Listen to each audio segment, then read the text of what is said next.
Hello friends, welcome to grow with CV. तो आप सभी का स्वागत है आपके अपने चैनल ग्रो विद सीवी पर। आज की वीडियो में हम फिर देखेंगे मैथ्स पेपर 1 के लिए मोस्ट इंपॉर्टेंट क्वेश्चंस जो कि सीटेट के एग्जाम में प्रीवियस ईयर में काफ़ी बार पूछे गए हैं। इससे पहले देखिए, मैथ्स की आपकी 3 to 4 वीडियोस प्रीवियस ईयर को लेकर अपलोड हो चुकी हैं पेपर 1 के लिए। ठीक है, बहुत जल्द मैथ्स पेपर 2 की भी क्लासेस स्टार्ट की जाएंगी। ठीक है, और साथ में आपकी ईवीएस सेक्शन की भी प्रॉपर पीवाईक्यूज करवाए जा रहे हैं। उसकी भी 3 से 4 जो क्लासेस हैं वो अपलोड हो चुकी हैं। इसी तरीके से आपको जो है अभी हिंदी की क्लासेस भी स्टार्ट करवाई जाएंगी। ठीक है, इंग्लिश की भी। और देखिए, मैं पेडागोजी के लिए मैराथन लाने वाली हूँ बहुत जल्द। मैराथन वीडियो रहेगी और एक सब्जेक्ट के लिए एक वीडियो रहेगी। उसके बाद अगर आप उस वीडियो को देख लेते हैं तो आपको पेडागोजी के लिए कुछ और पढ़ने की ज़रूरत नहीं पड़ेगी। देखिए, कुछ पेडागोजी तो ऐसी होती है जो कॉमन होती है। ठीक है, जो आप अपनी खुद की अंडरस्टैंडिंग से भी कर सकते हैं। ठीक है, आप कर सकते हो कि जब आप करेंगे क्वेश्चंस जब मैं लाऊंगी तब आपको पता चलेगा। और कुछ पेडागोजी ऐसी होती है कि जिसके बारे में अगर आपको पता होगा तो ही आप उस क्वेश्चन को सॉल्व कर पाएंगे। ठीक है, तो वो पेडागोजी मैं आपके लिए लेकर आऊँगी। हर एक पर्टिकुलर सब्जेक्ट की 4 वीडियोस रहेंगी टोटल, जिसमें आपकी मैथ्स की पेडागोजी रहेगी, चाहे वो पेपर 1 हो चाहे पेपर 2 हो। एक मैराथन वीडियो इसके लिए और दूसरी मैराथन वीडियो रहेगी आपकी लैंग्वेज सेक्शन के लिए, हिंदी और इंग्लिश के लिए। एक इंग्लिश के लिए, दूसरी हिंदी के लिए और तीसरी आपकी रहेगी ईवीएस पेडागोजी। ठीक है, तो इस तरीके से आपकी 4 मैराथन वीडियो आने वाली हैं बहुत जल्द। ठीक है, तो वो आपकी वहाँ से पेडागोजी पूरी कवर हो जाएगी। और कंटेंट के लिए हम प्रीवियस ईयर क्वेश्चंस कर रहे हैं और मैं आपको बार बार हर वीडियो में यही बताती हूँ जिससे आप इस चीज़ को मिस ना करें कि प्रीवियस ईयर क्वेश्चंस बहुत बहुत इंपॉर्टेंट हैं। अगर आप सिर्फ उनको भी कर लेते हो तो भी आप इस एग्ज़ाम को बहुत ही अच्छे मार्क्स से क्वालिफाई कर सकते हो। तो चलिए वीडियो को स्टार्ट करते हैं। देखिए, प्रीवियस ईयर करने का एक और बेनिफिट होता है, वो ये होता है कि एक तो हमें क्वेश्चन करते जाते हैं। देखिए, क्वेश्चन करते हैं तो हमें क्या होता है, उसका पैटर्न भी पता चलता है, किस तरीके के क्वेश्चंस पूछे जाते हैं और वो क्वेश्चन भी कवर हो जाता है। प्लस हमारा वहाँ पर जो है कॉन्सेप्ट भी क्लियर हो जाता है। देखिए, अगर हम क्वेश्चन को सॉल्व करेंगे, अभी मान लीजिए मैं इस क्वेश्चन को आपको सॉल्व करवाऊंगी, क्वेश्चन नंबर 42 को, तो आपका यहाँ पर कुछ कॉन्सेप्ट भी क्लियर हो जाएगा कि इस टाइप के क्वेश्चन को हम कैसे सॉल्व करते हैं। तो इसमें बेनिफिट ये होता है कि आपका कॉन्सेप्ट भी क्लियर होता है, प्लस आपके जो प्रीवियस ईयर हैं वो भी क्लियर हो जाते हैं। ठीक है, अगर आप देखिए प्रीवियस ईयर के साथ साथ कॉन्सेप्ट करते हो, ठीक है, दोनों चीज़ों को साथ में समझते हो तो आपको ये चीज़ें याद रहेंगी। और अगर आप सिर्फ कॉन्सेप्ट को ही लगातार पढ़ते जा रहे हो तो क्या होगा, आप उनमें से कॉन्सेप्ट को भूल जाएंगे। जब आप क्वेश्चंस को, आपने एक चीज़ देखी होगी, अगर आप फॉर्मूले को याद कर लेते हैं तो आपको उतना याद नहीं रहेगा, लेकिन आप क्वेश्चंस उसी फॉर्मूले से रिलेटेड बहुत सारे क्वेश्चंस लगा लेते हैं तो आपको बिना याद किए हुए भी वो फॉर्मूले याद हो जाते हैं। ठीक है, इसलिए ये आप सभी को पता चल गया होगा कि प्रीवियस ईयर का बेनिफिट कितना है। इसलिए प्लीज़ प्रीवियस ईयर की कोई वीडियो मिस मत करना। तो चलिए फाइनली क्वेश्चंस को स्टार्ट करते हैं। तो क्वेश्चन नंबर 42 क्या है, पढ़ लेते हैं। निम्न में से कौन सा सही नहीं है, यानी कि इसमें यह पूछ रहा है, 4 जो है स्टेटमेंट दिए हुए हैं कि कौन सा स्टेटमेंट करेक्ट नहीं है। ठीक है, पहला ऑप्शन पढ़ लेते हैं, 1 और आधा दर्जन। देखिए, मैं वीडियो में इससे पहले ही मैं आपको बता चुकी हूँ, 1 दर्जन में कितना होता है, 12 नंबर होते हैं। 1 दर्जन में कितनी, कोई भी वस्तु है, मान लो केला, आम, संतरा, कुछ भी, तो वो होती हैं 1 दर्जन में 12। जैसे बोलते हैं ना, 1 दर्जन केले लेकर आए हैं तो 12 केले। ठीक है, 1 और आधा दर्जन में ये बोल रहा है कि कितने होते हैं, 18 होते हैं। ठीक है, तो 1 दर्जन में जब 12 हो रहे हैं तो आप खुद ही सोचिए आधा दर्जन में कितने हो जाएंगे, 2 से डिवाइड कर देंगे, आधा दर्जन में हो जाएगा 6। अब 1 और आधा दर्जन को ऐड करने पर 18 आना है, तो 12 और 6 को ऐड करेंगे तो वो आएगा 18। तो ये तो हमारा सही है। ठीक है, अब ऑप्शन नंबर बी को देख लेते हैं। ऑप्शन नंबर बी क्या है, 1 मिलीलीटर इक्वल्स टू 0.1 सेंटीमीटर। देखिए, ये आपको पता होना चाहिए, 1 मिलीलीटर में होता है, मैं आपको पहले भी बता चुकी हूँ, 1 मिलीलीटर में आपका होता है 1 ml में 10 टू द पावर माइनस का 3 मीटर। क्या होता है, 10 टू द पावर माइनस का 3 मीटर। अब ये बोल रहा है 0.1 सेंटीमीटर होना चाहिए। देखिए, पहले इसको अगर हम मीटर में कन्वर्ट करेंगे तो ये हो गया 10 टू द पावर माइनस 3। अब 1 मीटर में कितना सेंटीमीटर होता है, 100 सेंटीमीटर। इसको हम करेंगे 100 से मल्टीप्लाई। ठीक है, अब जब कोई संख्या 10 टू द पावर माइनस 3 ये माइनस में है, जब हम नीचे जाएगी तो कितने की हो जाएगी, अब ये मल्टीप्लाई में है। अब देखिए, इसको हम ऐसे लिख सकते हैं, 100 अपॉन 10 टू द पावर 3। नीचे आकर ये प्लस की हो जाएगी, ऊपर माइनस की है। अब नीचे 10 टू द पावर 3 को हम 3 जीरो लगा सकते हैं, ऐसे 1000 लिख सकते हैं। 2 जीरो से 2 कट जाएंगे, जीरो।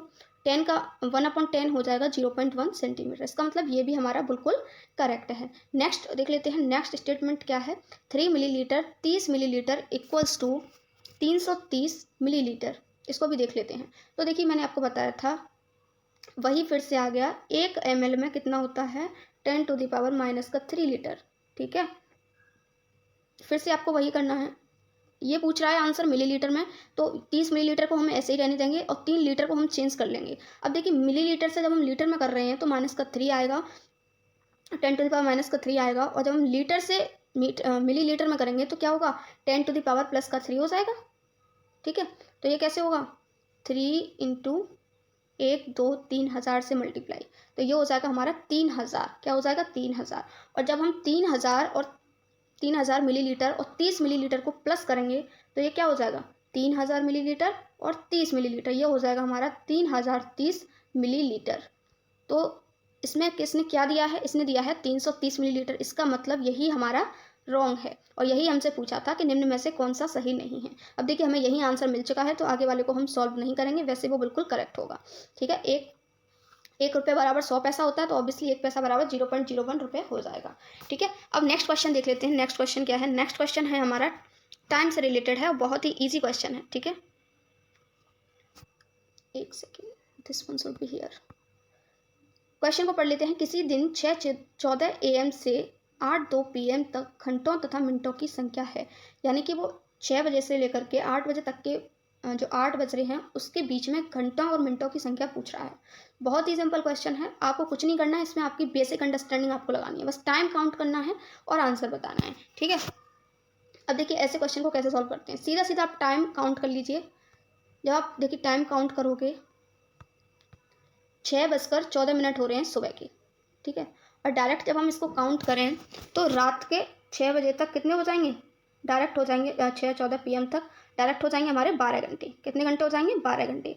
अब टाइम कितना है, लास्ट टाइम 8:02, तो अभी 2 मिनट को आप रहने दीजिए, 14 तक गिनिए, फिर हम उसको माइनस कर देंगे। ठीक है, तो 6:14 PM, अब 7 PM और 8 PM, यानी 8:14 तक हम काउंट कर लेते हैं, तो 2 घंटे इसमें और ऐड हो जाएंगे, 7:14 PM और 8:14 PM। ठीक है, अब 12 और 2 हो गए हमारे 14 घंटे, कितना हो गए, 14 आवर्स। लेकिन हमने काउंट किया है 8:14 तक, और यहाँ दे रहा है 8:02 बजे तक, 8:02 तक।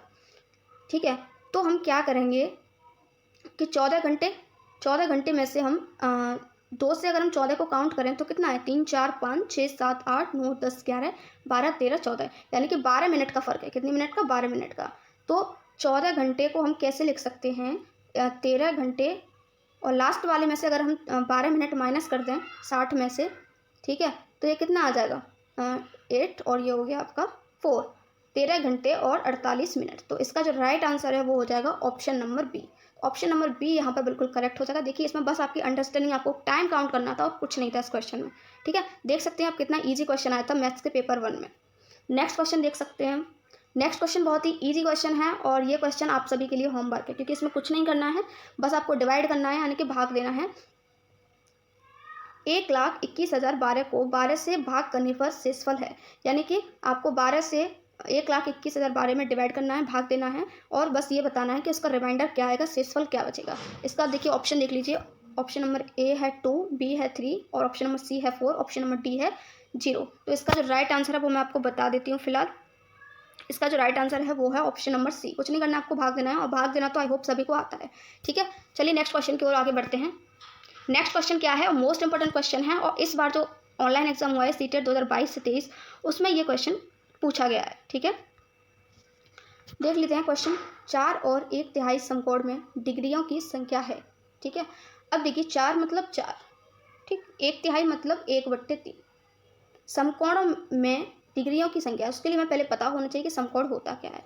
समकोण जिसको हम इंग्लिश में बोलते हैं राइट एंगल, यानी कि वह कोण जो 90 डिग्री का होता है, कितने का, 90 डिग्री का, उसको हम कहते हैं समकोण, यानी कि राइट एंगल।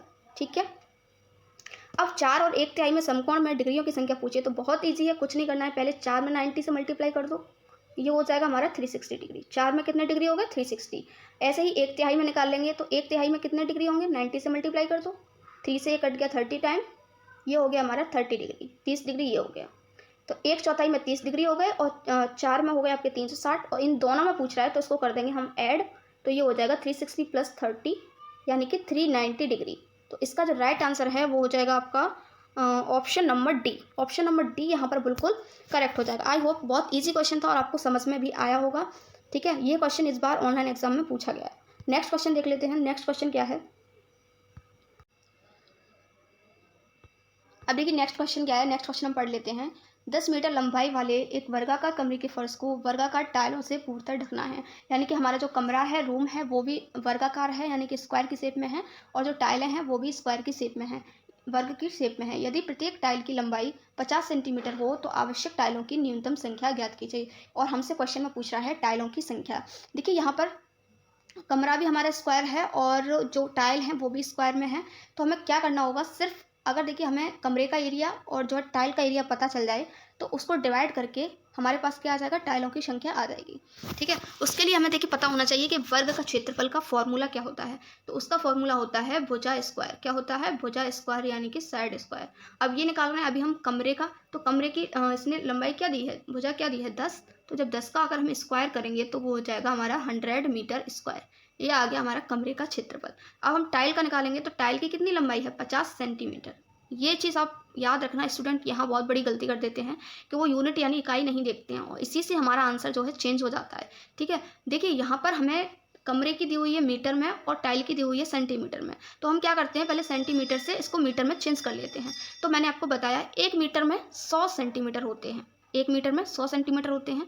तो मीटर से चेंज करने के, मीटर से अगर हमें सेंटीमीटर में चेंज करना होता है तो हम 100 से मल्टीप्लाई करते हैं, और अगर मीटर से सेंटीमीटर से मीटर में चेंज करना है तो 100 से डिवाइड कर देंगे, उसका जस्ट उल्टा हो जाता है। ठीक है, अब देखिए 50/100 ये हो जाएगा 100, तो 0 से एक 0 कट जाएगा, 5 से 1 कट जाएगा 2 बार, 1/2 का मतलब हो गया 0.5, ये आ गया 0.5 मीटर।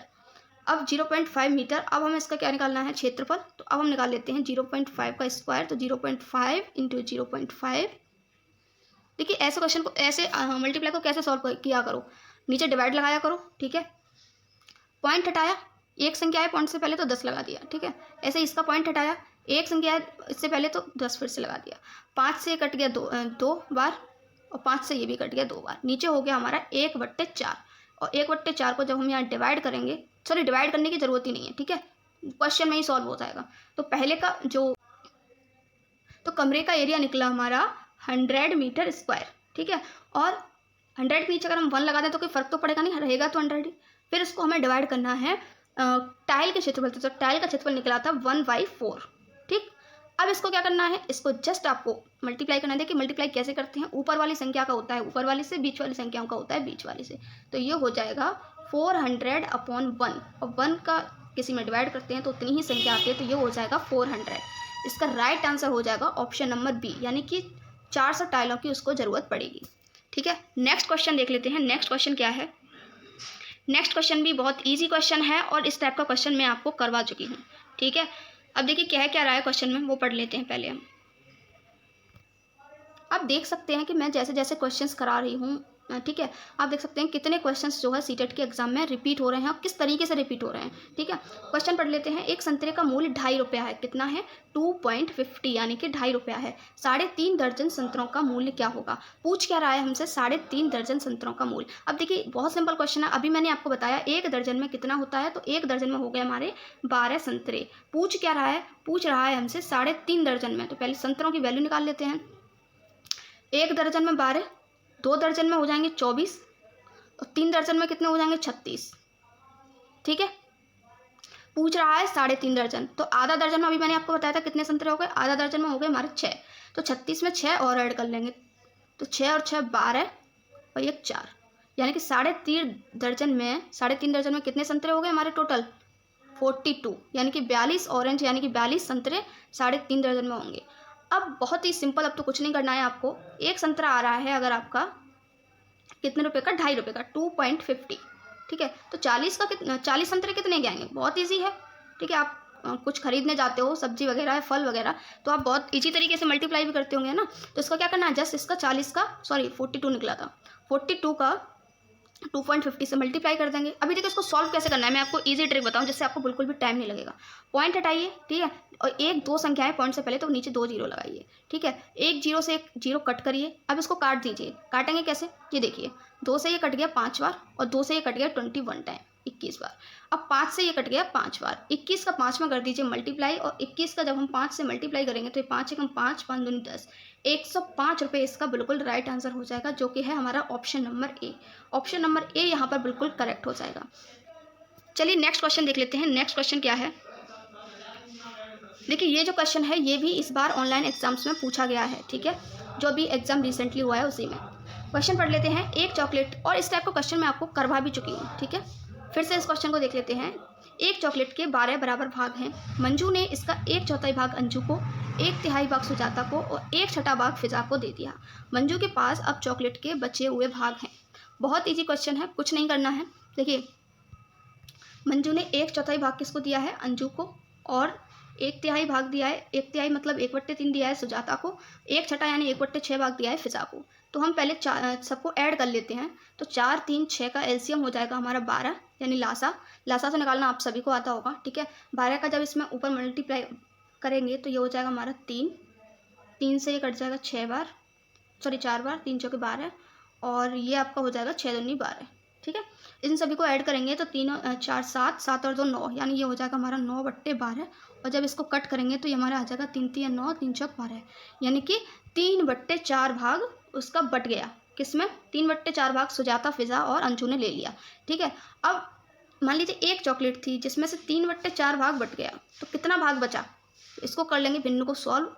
इसका करो क्रॉस मल्टीप्लाई, तो ये हो गया 4 - 3/4, ये हो गया हमारा 1/4। 1/4 भाग बचा, तो किसके पास बचेगा? मंजू के पास। लेकिन चॉकलेट को देखो कितने बराबर भागों में बांटा गया है, 12 बराबर। तो 12 का हम करेंगे इसमें मल्टीप्लाई, तो 12 गुणा 1/4, 4 से ये कट गया 3 बार, तो इसका राइट आंसर हो जाएगा 3। अब जो मंजू के पास कितने भाग बचे हैं चॉकलेट के? तो वो बचे हैं 3। कितने? 3। तो इसका राइट ऑप्शन है option number B. Next question देख लेते हैं क्या है। नेक्स्ट क्वेश्चन भी देखिए, इस बार के जो एग्जाम हुआ है सीटेट का ऑनलाइन वाला, उसमें ये क्वेश्चन पूछा गया है, और इससे पहले भी ये क्वेश्चन पूछा गया था, ठीक है। तो मोस्ट इंपॉर्टेंट क्वेश्चन है, इस क्वेश्चन को मिस मत करना। देखिए संख्या 100 के सभी गुणनखंडों का योगफल पूछा है, गुणनखंड नहीं पूछे हैं, उनका योगफल पूछा है। क्वेश्चन को सॉल्व करने से पहले क्वेश्चन को एक बार अच्छे से पढ़ा करो, ठीक है। कभी कभी क्या हो जाता है कि हम क्वेश्चन को अच्छे से पढ़ते नहीं है, क्वेश्चन बहुत ईजी होता है और फिर भी हम गलत कर देते हैं, ठीक है। अब देखिए 100 के फैक्टर्स यानी गुणनखंड हम कैसे निकालेंगे? तो गुणनखंड निकालना तो सभी को आता होगा, बट फिर भी हम एक बार यहाँ पर निकाल लेते हैं। 100, सबसे पहले छोटी संख्या यानी 2 से कटेगा, ये 2 से 50 बार। अब 2 से कट जाएगा, बिल्कुल कटेगा, 2 से 25 बार। अब ना 2 से कटेगा, ना 3 से कटेगा, ना 4 से, 5 से कट जाएगा, 5 से कट जाएगा 5 बार। देखिए ऐसी संख्या हमें लेनी होती है जिससे जो संख्या है पूरी पूरी कट जाए, आधी नहीं पूरी पूरी। 2 से 25 दूनी 50, 5 पंजे 25, ठीक है। अब ये किससे कटेगा? 2 से कटेगा नहीं, 3 से कटेगा नहीं, 4 से कटेगा नहीं, 5 से कटेगा सीधा, 5 एकम 5। तो इसके जो गुणनखंड यानी फैक्टर्स हैं वो आ गए 2 × 2 × 5 × 5, ठीक है। कुछ नहीं करना है, इन्होंने पूछा है गुणनखंडों का योगफल। अब देखिए 2 × 2 × 5 × 5 को हम ऐसे लिख सकते हैं 2 का स्क्वायर × 5 का स्क्वायर। 2 बार आई है संख्या तो स्क्वायर करके लिख दिया आपने, ठीक है। अब योगफल पूछा है तो देखिए वो कैसे निकालते हैं, 0 से स्टार्ट करते हैं, 2 की पावर 0, ठीक, प्लस 2 की पावर 1 प्लस 2 की पावर 2, बीच में लगाते हैं हम इनटू, ठीक है, ये लगा हुआ है। अब इसको ऐड करते हैं तो 5 की पावर 0 प्लस 5 की पावर 1 प्लस 5 की पावर 2। कुछ नहीं करना है, अब इसको करना है हमें ऐड यानी जोड़ना है और मल्टीप्लाई करना है। किसी भी संख्या की पावर अगर 0 होती है, घात अगर 0 होती है, तो हम इसको, उसका मान होता है 1। तो 1 प्लस 2 की पावर 1 यानी 2 को 1 से मल्टीप्लाई करेंगे तो 2 आएगा, 2 को 2 से मल्टीप्लाई करेंगे तो 4 आएगा, ब्रैकेट 1 × किसी भी संख्या की पावर 0 है, फिर से 1 आ जाएगा, प्लस ये आ जाएगा 5 प्लस 5 का स्क्वायर हो गया हमारा 25, ठीक है। अब कुछ नहीं करना है, ऐड करना है, मल्टीप्लाई करना है। 4 और 2 6 और 1 7, 7 गुणा ये हो जाएगा आपका 25 5 30 और 1 31। इसका मल्टीप्लाई करेंगे तो आएगा 7 और 7 21, 217। इसका राइट आंसर हो जाएगा ऑप्शन नंबर बी। तो ऑप्शन नंबर बी यहाँ पर बिल्कुल करेक्ट हो जाएगा, ठीक है। देखिए कुछ नहीं करना, बहुत ही इजी क्वेश्चन है। जो भी संख्या आपको दी हुई हो उसके फैक्टर्स निकालिए, ठीक है। अब देखिए ये क्वेश्चन मैंने आपको बता दिया, अभी तो छोटा सा मैं एग्जांपल लेके आपको समझा देती हूँ। जैसे यहाँ पर लिखा हुआ है अभी 6 की पावर, अभी तो वो छोटी छोटी डिजिट थी, ठीक है। यहाँ पर आया है आपका 6 की पावर 5 ×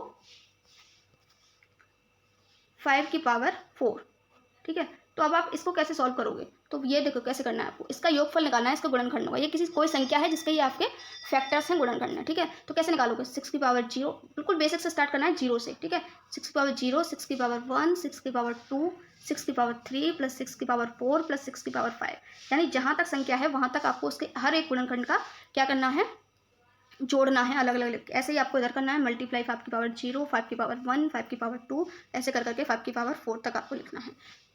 फिर कुछ नहीं करना है, इन सभी को आपको ऐड सॉल्व करना है, ठीक है, ऐड करना है, ऐसे इसको ऐड करना है, फिर इसको मल्टीप्लाई करके आपका जो है राइट आंसर आ जाएगा। आई होप कि ये क्वेश्चन आप सभी की समझ में आया होगा। नेक्स्ट क्वेश्चन देख लेते हैं। नेक्स्ट क्वेश्चन क्या है, और ये क्वेश्चन भी मैं आपको कई बार करवा चुकी हूँ, मुझे नहीं लगता कि इस क्वेश्चन को आपको दोबारा से करवाने की ज़रूरत है। ठीक है, देखिए मैं क्वेश्चन पढ़ के बता देती हूँ। 12 और 16 का न्यूनतम सारगुणज, न्यूनतम सारगुणज मतलब है एलसीएम यानी कि लासा निकलवा रहा है आपसे। ठीक है, इनटू 10 और 15 का न्यूनतम सारगुणज, यानी कि 10 और 15 का एलसीएम बराबर है, कुछ नहीं करना है, 12 और 16 का एलसीएम निकालना है, 10 और 15 का एलसीएम निकालना है। जो भी एलसीएम निकलेगा उसको मल्टीप्लाई कर देता है, गुणा कर देना है, वही आपका क्या हो जाएगा, राइट आंसर हो जाएगा। ठीक है, आप सभी को इस क्वेश्चन को सॉल्व करके इसका आंसर कमेंट बॉक्स में पिन करना है। ठीक, उसके बाद मैं बता दूंगी कि इसका राइट आंसर क्या है। ठीक, नेक्स्ट क्वेश्चन देख लेते हैं। तो नेक्स्ट क्वेश्चन है हमारा, एक सेकेंड, नेक्स्ट क्वेश्चन भी हमारा बहुत ईजी क्वेश्चन है। ठीक है, क्या पूछ रहा है ये देखिए, क्वेश्चन नंबर 58 है। 2424 में 2 के स्थानीय मानों का योगफल है। ठीक है, यानी कि स्थानीय मान को हम बोलते हैं इंग्लिश में प्लेस वैल्यू। क्या बोलते हैं, प्लेस वैल्यू। 2 के स्थानीय मानों का योगफल पूछा है, जोड़ना पूछा है। तो देखिए ये संख्या है, इसको देखिए कैसे सॉल्व करते हैं। पहले इस वाले 2 का निकालते हैं।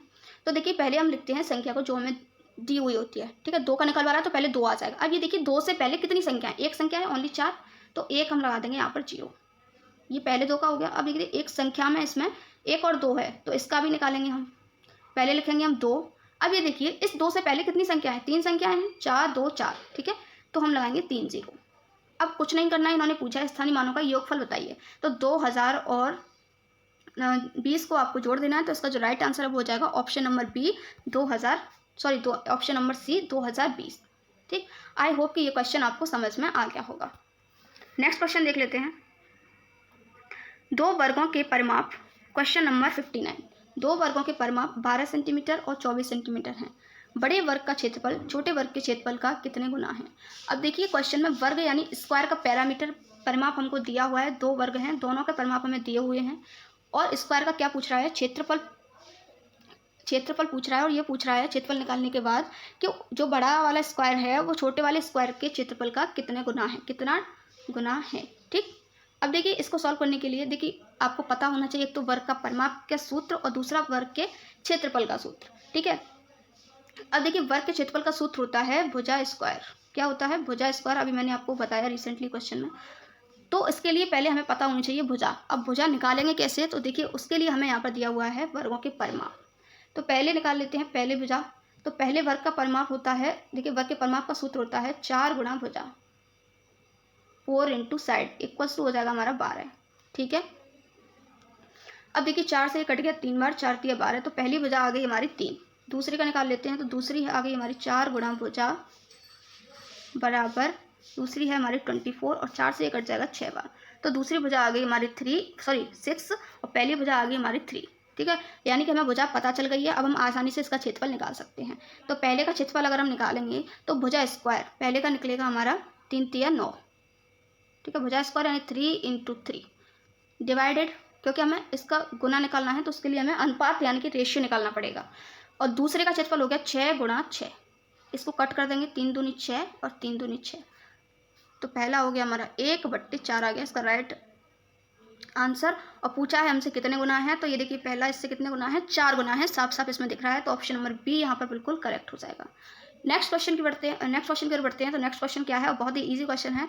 ठीक है, इस टाइप का क्वेश्चन मैं आपको 2 से 3 बार करवा चुकी हूँ, फिर से मैं आप इस क्वेश्चन को रिपीट कर देती हूँ। ठीक है, तो गुणनफल 140 गुणा 101 में क्या जोड़ा जाए जिससे कि 14,414 आपको प्राप्त हो। तो देखिए मैंने आपको पहले भी क्वेश्चन सॉल्व कराया था, तो मैंने आपको बताया था कुछ नहीं करना है इस टाइप के क्वेश्चन में, जो आपसे पूछा जाए बस उसको मान लीजिए। अब ये पूछ रहा है क्या जोड़ा जाए, तो देखिए यहाँ पर क्या है, 140 गुणा 101 में क्या जोड़ा जाए, तो हमने मान लिया x हमने जोड़ दिया, जिससे हमें क्या प्राप्त हो जाए, 14,414। कुछ नहीं करना है, संख्या को सॉल्व कर लीजिए, आपका आंसर आ जाएगा। 140 को 101 से मल्टीप्लाई करिए। ठीक है, मल्टीप्लाई करने के बाद जो भी संख्या आए प्लस x इक्वल्स टू इतना, x इक्वल्स टू ये वाली संख्या लिख लीजिए, और इसमें से ये प्लस में है यहाँ पर, और यहाँ पर आकर हो जाएगी माइनस की, उस संख्या को घटा दीजिए, वही आपका हो जाएगा राइट आंसर। इस क्वेश्चन को मैं पहले भी करवा चुकी हूँ, बस मैंने आपको मेथड बता दिया है, काफ़ी बार करवा चुकी हूँ। ठीक है, सॉल्व आप कर लेना। ठीक है, आई होप कि क्वेश्चन आपके समझ में आया होगा। नेक्स्ट क्वेश्चन देख लेते हैं। सॉरी, यहाँ पर आपके सारे क्वेश्चंस होते हैं फिनिश। तो आज के लिए बस इतना ही। आई होप कि सारे क्वेश्चंस आपके समझ में आए होंगे। देखिए, इसका जो राइट आंसर है वो है ऑप्शन नंबर ए 274। ठीक है, आप सॉल्व करोगे तो यही इसका राइट आंसर आएगा। आई होप कि जितने भी क्वेश्चंस मैंने आपको बताए हैं उन सभी का कॉन्सेप्ट और सारे क्वेश्चंस आपको समझ में आए होंगे।